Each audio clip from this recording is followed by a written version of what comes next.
warahmatullahi wabarakatuh. Pak Ustadz, saya akan bertanya tentang kepemimpinan yang islami dalam sebuah negara. Nah, pertanyaan yang pertama itu, bagaimana sih prinsip keadilan Islam diterapkan dalam kepemimpinan? Silakan Pak Ustadz dijawab.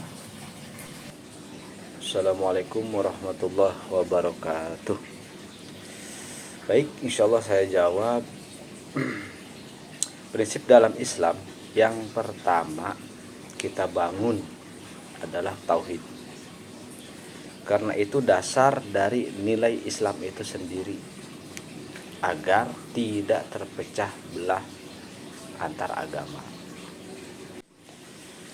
Seperti firman Allah yang berbunyi, katakanlah Muhammad, wahai ahli kitab, mari kita bersama-sama menuju kepada satu kalimat yang sama-sama antara kita dan kamu, yaitu bahwa kita hanya menyembah Allah Ta'ala, tidak ada yang lain selain Allah.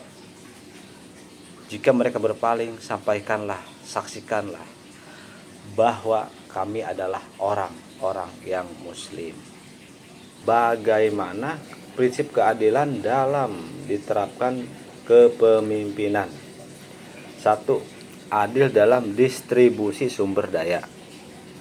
Kepemimpinan Islam diharapkan untuk memastikan keadilan dalam distribusi sumber daya ekonomi, termasuk tanah, kekayaan, dan peluang ekonomi. Prinsip-prinsip ekonomi Islam seperti zakat, sumbangan amal, dan sistem ekonomi yang adil harus diintegrasikan dalam kebijakan ekonomi. 2. Sistem hukum yang adil. Sistem hukum adil dalam kepemimpinan Islam harus mencerminkan keadilan dan diatur sesuai dengan prinsip-prinsip hukum Islam, syariah. Hukuman dan perlakuan hukum harus sejalan dengan nilai-nilai etika Islam dan memberikan perlindungan terhadap hak-hak individu. 3. Perlakukan adil terhadap semua warga negara. Keadilan dalam kepemimpinan Islam mencakup perlakuan adil terhadap semua warga negara tanpa memandang suku, agama, atau etnis ini. Keadilan dalam pengambilan keputusan. Prinsip syariah musyawarah dalam Islam mendorong kepemimpinan konsultatif. Pemimpin diharapkan untuk mengadakan dialog dan musyawarah dengan para penasehat. Pencegahan korupsi. Pemimpin Islam diharapkan untuk mencegah korupsi dalam pemerintah dan sektor publik. Keadilan dalam penggunaan dana publik, proses pengadaan dan kebijakan korupsi adalah prinsip utama. Perlindungan terhadap kaum duafa. Prinsip keadilan Islam menekankan perlindungan terhadap kaum duafa dalam kurung miskin dan lemah. Pemimpin diharapkan untuk menyediakan dukungan dan perlindungan. Pemenuhan hak-hak individu. Pemimpin Islam harus memastikan pemenuhan hak-hak individu, termasuk hak warga negaraan, kebebasan berbicara, dan hak-hak sipil lainnya. Ini menunjukkan bahwa prinsip keadilan dalam kepemimpinan Islam bukan hanya sekedar kata-kata, tetapi harus tercermin dalam tindakan, kebijakan, dan keputusan yang diambil oleh pemimpin. Pemimpin Islam diharapkan untuk menjadi pelayan masyarakat dan memastikan bahwa setiap individu dan kelompok mendapatkan hak dan perlakuan yang adil sesuai dengan prinsip-prinsip Islam. Oke, terima kasih. Pertanyaan yang pertama tadi sudah dijawab oleh Pak Ustadz. Selanjutnya yaitu pertanyaan yang kedua, bagaimana sih pemimpin menanggapi kebebasan beragama dan pluralisme? Silakan Pak Ustadz yang menjawab. Baik, pertanyaan kedua insya Allah saya jawab.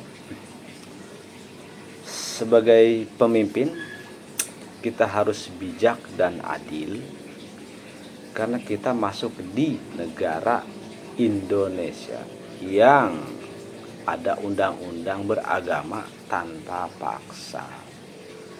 Maka di situ terciptalah yang disebut Bhinneka Tunggal Ika.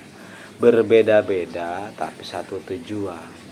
Terkecuali kita masuk di ranah contoh negara Arab yang bernotabene garis keras mayoritas umat Islam.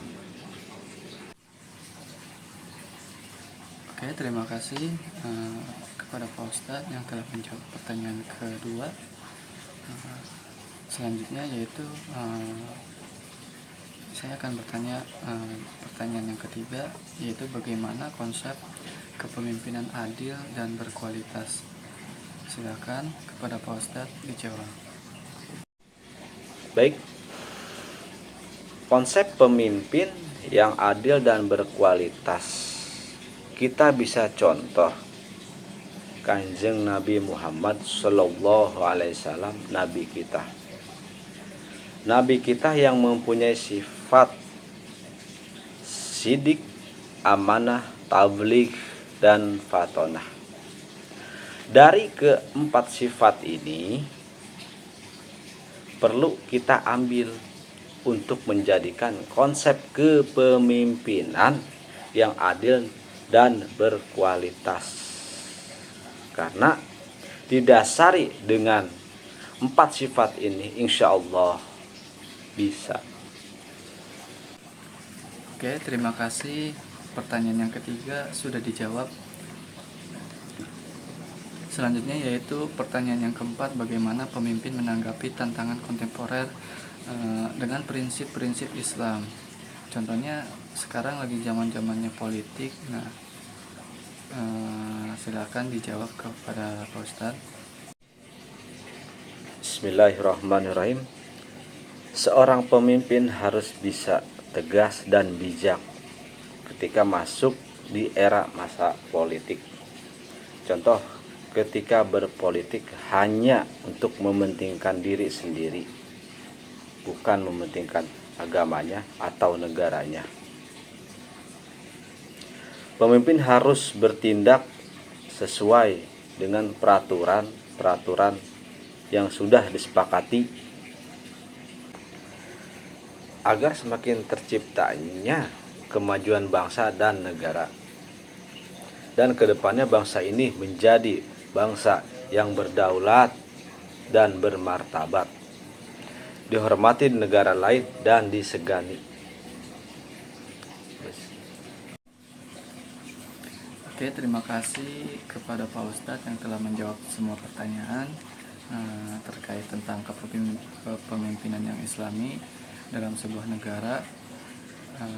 Semoga jawaban yang telah diberikan Pak Ustadz bermanfaat bagi semuanya, khususnya pribadi saya sendiri.